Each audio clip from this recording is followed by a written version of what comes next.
नमस्कार, times of Swaraj में आप सबों का स्वागत है और मैं हूं संतोष सिंह। और आज हम टाइम्स ऑफ स्वराज में बात कर रहे हैं कि मीडिया किस तरीके से काम करती है, कैसे काम करती है और उसके खबर का मतलब क्या होता है, ये भी समझने की जरूरत है। जिस तरीके से हर पॉलिटिशियन की बातों पर आप नज़र रखते हैं ना, कि उनका क्या भाव है, संवाद का तरीका क्या है, चेहरे का इम्प्रेशन क्या है, क्या वो सोच रहे हैं, जो बोल रहे हैं उस समय उनका बॉडी लैंग्वेज क्या है, इन तमाम चीज़ों पर जब आप गौर फरमाएंगे, एक एक शब्द पर, एक एक बॉडी के एक एक मूवमेंट पे, तब आप समझ पाएंगे कि मिस्टर पॉलिटिशियन कहना क्या चाह रहे हैं और वो किसको कहना चाह रहे हैं। ठीक इसी तरीके की बात मीडिया में भी है। मीडिया अगर किसी खबर को किस तरीके से परोस रहा है, उस पर समझने की ज़रूरत है। हर मीडिया में भी जो लोग हैं, किसी न किसी पॉलिटिकल पार्टी से उनका रिश्ता रहता ही रहता है और उस रिश्ते में वो कभी कभी बह भी जाते हैं, हम लोग भी बह जाते हैं। लेकिन एक पाठक के रूप में अगर आप सजग नहीं हैं तो आप छला जाएंगे, आप समझ नहीं पाएंगे कि मीडिया इस न्यूज़ के पीछे, लिखने के पीछे उसकी पॉलिटिक्स क्या है, वो किसको साध रहा है या किसके पक्ष में खड़ा हुआ है या किस मिशन में वो सहयोग कर रहा है। तो बिहार में हिंदुस्तान अखबार है, जानते ही हैं, सबसे ज़्यादा आज भी उसकी बिक्री है, गांव तक उसकी पहुंच है। और यही वजह है कि हिंदुस्तान सरकार के काफ़ी करीब रहता है। सरकार भी सबसे ज़्यादा अगर विज्ञापन का लाभ किसी अखबार को देता है तो उसमें हिंदुस्तान नंबर 1 पर है। और हिंदुस्तान इस रिश्ते को बनाए रखते हैं। हिंदुस्तान कभी भी भास्कर की तरह जो है कुछ ऐसी खबरें नहीं चलाता है जिससे सरकार नाराज़ हो।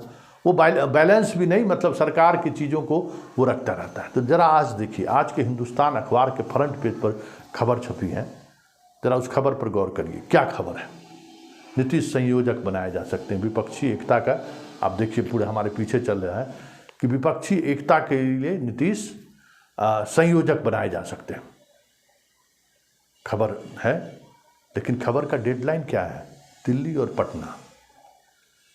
तो इसको समझिए कि ये दिल्ली और पटना के सहारे किसके लिए ये खबर लिखा गया। बिहार में पिछले कई दिनों से जो राजनीतिक उठापटक आपको देखने को मिल रहा है, उसमें हो क्या रहा है? 3 बातें। एक तो लोटस ऑपरेशन की बात चल रही है। चिराग, जीतन राम मांझी, उपेंद्र कुशवाहा, कहवाया जा रहा है कि जदयू कितने लोग हमारे संपर्क में हैं, जदयू कितने सांसद हमारे संपर्क में हैं, जदयू कितने विधायक सांसद हैं। एक फ्रंट ये है। दूसरा फ्रंट है शिक्षा मंत्री के सहारे जदयू और आरजेडी में एक अलग तरीके की बयानबाजी की होड़ मची हुई है। सुनील सिंह अपने तरीके से बातों को रख रहे थे, अशोक चौधरी अपने तरीके से बातों को रख रहे हैं, पार्टी प्रवक्ता अपने तरीके से बातों को रख रहे हैं, भाई वीरेंद्र अपनी तरीके से बातों को रख रहे हैं। तो वहाँ भी एक फ्रंट खुला हुआ है। मतलब इस समय में अगर बिहार की राजनीति को आप देख ही गया तो 3 फ्रंट काम कर रहा है। एक फ्रंट बीजेपी का है जो अपने तरीके की राजनीति साधना चाहती है। दूसरा फ्रंट जदयू का है, हरिवंश से मिलकर वो कहीं न कहीं कुछ मैसेज देना चाहते हैं कि हरिवंश से हम क्यों मिले। तीसरा फ्रंट सुनील सिंह का पोस्ट, जो लालू के करीबी माने जाते हैं। तो ये अगर चीज़ें चल रही हैं राजनीति में, मतलब अंदर खाने में कुछ बातों को लेकर कसमकस चल रहा है।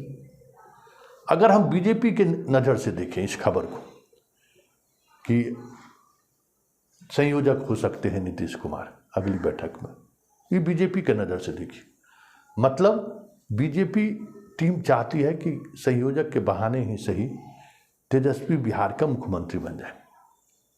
क्योंकि जंगल राज के जिस नैरेटिव के सहारे बीजेपी बिहार में आज भी राजनीति कर रही है, वो नैरेटिव तेजस्वी के आते ही एक बड़ा शक्ल ले सकता है।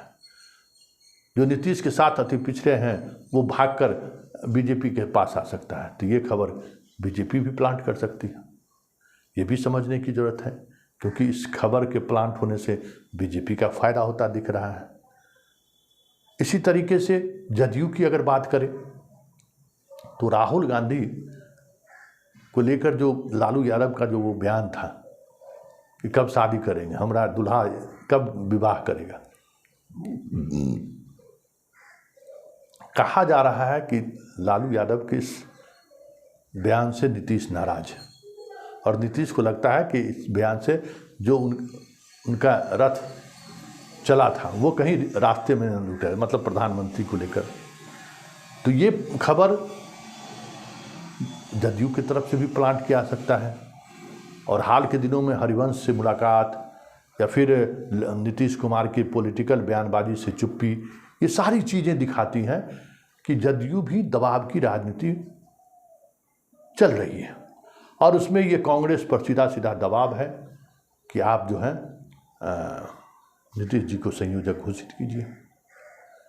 क्योंकि इसी अखबार के दूसरे पेज पर आप देखिए कांग्रेस को हैसियत बताने की कोशिश हुई है कि 2019 के चुनाव में आप कहाँ थे,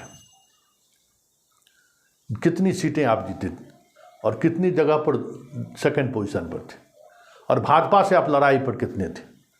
मतलब अगर इन आंकड़ों पर अगर आप गौर करिए तो ये आंकड़ा ये दिखाता है कि जो कांग्रेस अपने आप को अगर 300-350 सीटों पर आप लड़ने की बात कर रहे हैं तो ये जो है सो बेईमानी होगा, क्योंकि आपकी जो हैसियत है वो हैसियत इस तरीके की है कि आप 2019 के चुनाव में मात्र 52 सीट जीते थे और आप 421 सीटों पर आप चुनाव लड़े थे, जिसमें 209 सीटों पर आप दूसरे स्थान पर रहे थे और उसमें से 34 ऐसी सीटें हैं जहां आप जिस विपक्षी एकता की बात करते हैं उनके प्रत्याशी से आप सेकंड पोजीशन पर थे। मतलब ये 34 सीट भी आप छोड़ दीजिए, मतलब आपका हिस्सेदारी 170 के करीब बनता है। अब समझ लीजिए ये खबर भी कहीं न कहीं कांग्रेस को हैसियत दिखाने की कोशिश है जदयू की तरफ से, ऐसा भी माना जा सकता है। और उसी में एक छोटा सा कॉलम में खबर है, जरा उसको गौर से देखिए कि शरद पवार को बड़ी जिम्मेवारी दी जा सकती है, क्योंकि अभी भी इनकी हैसियत कमी नहीं है, भले ये पार्टी टूट गया है इनकी हैसियत काफ़ी मजबूत है। मतलब इस खबर को प्लांट करने वाला अगर जदयू है तो जदयू एक साथ दो बिंदु पर काम कर रहे हैं कि हमें संयोजक भी बना दिया जाए और अन्य जो गठबंधन के साथी हैं उसमें सबसे मजबूत अगर शरद पवार हैं तो उनकी उपयोगिता भी बनी रहे या उनको लेकर भी सकारात्मक चीज़ें चलती रहे, ये भी दिखाया जाए। और साथ ही कांग्रेस की जो हैसियत है जिसके सहारे ममता बनर्जी, अखिलेश और नीतीश, लालू सब चाहते हैं कि कांग्रेस को इतनी ही सीट दी जाए जिसमें वो कुछ ऐसा ना कर सके जिससे गठबंधन के आगे दिनों में जो है सो कोई समस्या खड़ी, कांग्रेस को पहले ही कमज़ोर कर दो। तो ये एक एंगल ये भी है कि ये पूरी खबर जदयू की तरफ से प्लांट किया गया है। और तीसरी बात राजद की करिए तो राजद के अंदर भी जो इन दिनों बातें चल रही हैं, जो लोग जिस तरीके से बयानबाजी कर रहे हैं, जिस अंदाज में बयानबाजी कर रहे हैं, तो उसको अगर आप समझने की कोशिश कीजिएगा तो आपको समझ में ये आएगा कि इस तरीके के खबर से राजद के अंदर में जो तेजस्वी को लेकर बेचैनी है कि कब तेजस्वी को सत्ता मिल जाए, उसे एक आस जगेगी, अच्छा नीतीश कुमार संयोजक बन रहे तब तो कुर्सी छोड़ेंगे ही, संयोजक बनेंगे तो देश भ्रमण पर निकलेंगे। तो जो तीसरा कौन है जो थोड़ा कमज़ोर है, आरजेडी की तरफ से इस तरीके की खबर प्लांट कराने की कोशिश हमें लगता है कि उस तरीके का नहीं है जैसे दोनों प्लांट कराकर तेजस्वी के समर्थकों पर एक अलग तरीके से मनोवैज्ञानिक खेल खेलने की बात हो सकती है। मतलब दो एंगल इससे साफ निकलता है कि या तो बीजेपी के द्वारा ये प्लांट किया गया है और दूसरा नीतीश कुमार खुद इस खबर को प्लांट कर रहे हैं।